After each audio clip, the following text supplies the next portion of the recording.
నా పేరు Sheikh సిద్దాంబి, national worker board డైరెక్టర్గా ఉన్నాను.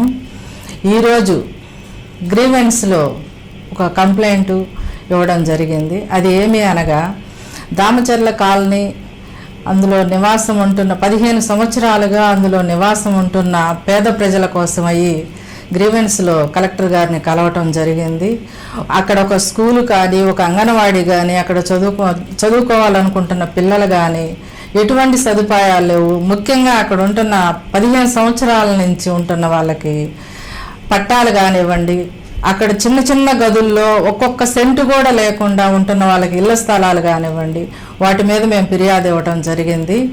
దానికి కలెక్టర్ గారు సానుకూలంగా స్పందించి మేము తగిన చర్యలు తీసుకొని దాని మీద ఎంక్వైరీ చేసి ఎవరైతే అర్హులు ఉంటారో వారికి మేము పట్టాలిచ్చి అక్కడ అభివృద్ధి చేస్తామని చెప్పేసి మాట ఇవ్వడం జరిగింది. దానికి కలెక్టర్ గారికి ధన్యవాదములు తెలుపుకుంటున్నాము.